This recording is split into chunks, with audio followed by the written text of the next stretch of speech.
I now give the floor to China.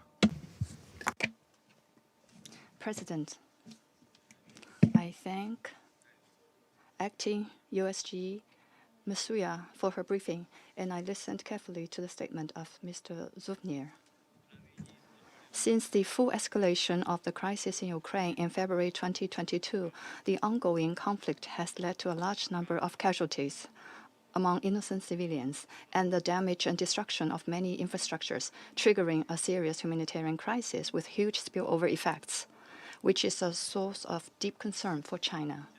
Recently, instead of stopping, the fighting has intensified, and vicious attacks occurred from time to time, which resulted in serious casualties. China is deeply concerned about it. We reiterate our call on the parties to the conflict to exercise rationality and restraint, effectively comply with international humanitarian law, and do their utmost to avoid civilian casualties and attacks on civilian objects. There are no winners in conflict and confrontation, and military means will not bring lasting peace. President Xi Jinping, during his recent meeting with a foreign leader, stressed that an early ceasefire and a political settlement are in the interests of all parties, adding that the priority is to de-escalate the situation by observing the three principles of no expansion of the battlefield, no escalation of fighting, and no fanning by any party over the flames. He called on the international community to create conditions and provide support for the resumption of direct dialogue and negotiations between the two parties, stating that only if all major countries inject positive rather than negative energy, can a ceasefire in this conflict emerge as soon as possible. On the Ukraine issue, China has always maintained that the sovereignty and territorial integrity of all states should be respected. The purposes and principles of the UN Charter should be adhered to. The legitimate security concerns of all states should be taken seriously, and all efforts conducive to the peaceful settlement of the crisis should be supported. We call on the parties to the conflict to show political will, meet each other halfway, and start peace talks at an early date. We call on the international community, based on an objective and impartial position, to create conditions conducive to putting an early end to the fighting and play an active role in this regard. We call upon all parties concerned to work together, uphold a common, comprehensive, cooperative, and sustainable concept of security, and promote the establishment of a balanced, effective, and sustainable European security architecture. China will continue to actively promote peace talks in its own way and make unremitting efforts and play a constructive role in promoting a political settlement of the Ukraine issue. I thank you, President. I thank China for their statement, and I give the floor to the United States. Thank you, Mr. President. And thank you, Acting Undersecretary General Masuya, for your informative briefing. I also thank Director General Zhovnir for your briefing and for your courage and for continuing to show up for your patients even in the direst circumstances. I welcome the participation of Poland, the EU, and particularly Ukraine to this meeting.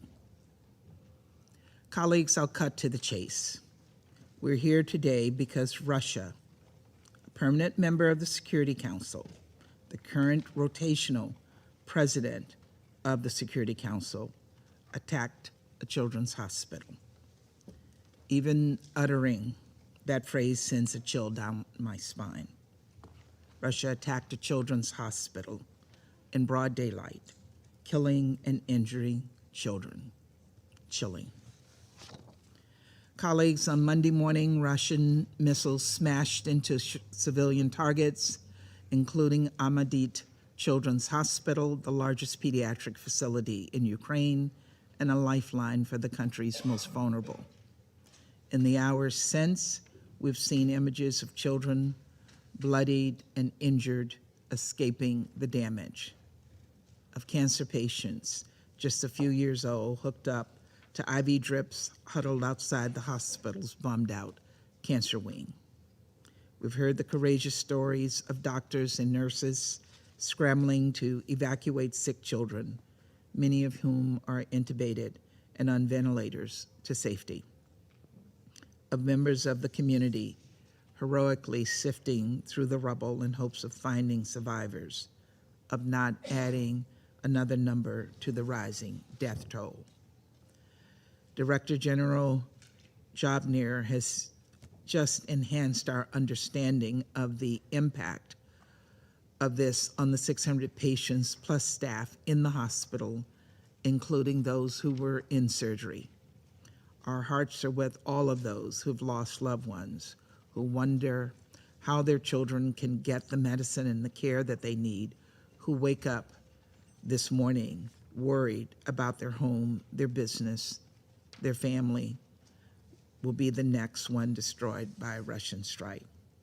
Because let's be clear, this brutal attack is hardly a standalone incident. In March 2022, Russian airstrikes damaged a maternity and children's hospital in Mariupol. In December 2023, a Russian missile plunged into a medical facility in Dnipro. And I could go on, but the fact is that across the country, hundreds of children have been killed, thousands have been wounded, and millions have been displaced from their homes as Russia continues its campaign of terror in Ukraine. And then there are those children Russia has deported or forcibly transferred, robbing Ukrainian youth of not only their futures, but their very identities. Colleagues, when Putin announced his so-called peace plan last month, I called it what it was, an outrageous attempt to force Ukraine to accept an unjust peace while facing the barrel of a gun. As if there was any doubt that this was the case, yesterday's attack makes abundantly clear Putin is not interested in peace. He's committed to wreaking death and destruction in pursuit of his war of aggression. And of course, Putin hasn't just attacked hospitals. Russia has upped its coordinated attacks on Ukraine's energy infrastructure, taking out over half of the country's power generation. Power plants in Kyiv are operating at severely reduced capacity due to nearly daily attacks. Tens of thousands have had to evacuate. This is a deliberate and cruel effort to leave millions of Ukrainians without heat this winter. I've said it before, and I'll say it again. Russia started this war, and Russia can end it at any time. As my colleague from France stated, Russia cannot win this war. It could choose to withdraw its forces from Ukraine and end the assault on hospitals and power plants. It could halt its campaign of torture and deportation, its pattern of violating international law. It could heed the will of over 140 countries who have repeatedly called for this madness to stop. Until that day, and until the victims of these atrocities have gotten the accountability and justice they deserve, the United States will stand with Ukraine. We will stand with Ukraine in its efforts to defend its borders, and we will stand with Ukraine here in this council. As laid out in last month's Ukraine Peace Summit in Switzerland, we will support Ukraine's right to self-defense and invest in the country's recovery, reconstruction, reform, and modernization. And we will uphold the principles of the UN Charter, including respect for sovereignty, political independence, and territorial integrity. We encourage every member of this council and every corner of the international community to do exactly the same. Thank you. I thank the United States for their statement, and I now give the floor to the head of the delegation of the European Union to the United Nations. President, I have the honor to speak on behalf of the European Union and its member states, the candidate countries North Macedonia, Montenegro, Albania, Ukraine, the Republic of Moldova, Bosnia-Herzegovina, Georgia, and the EFTA countries Iceland, Liechtenstein, as well as Andorra, Monaco, and San Marino, align themselves with this statement. As we heard from USD Msuya and from Dr. Zovnik.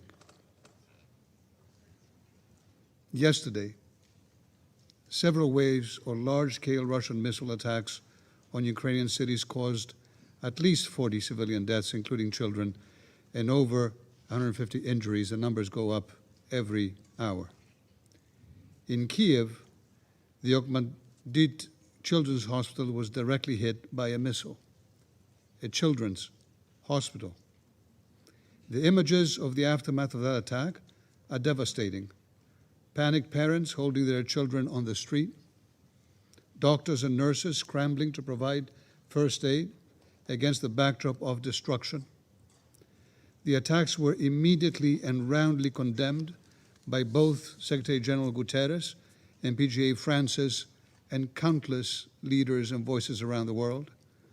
They are a stark reminder of why the Russian armed forces are listed by the UN as a perpetrator of great violations against children in armed conflict.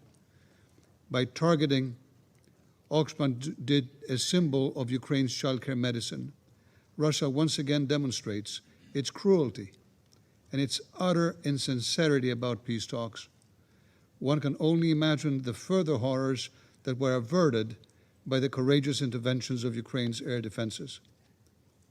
Colleagues, we are confronted with a striking paradox.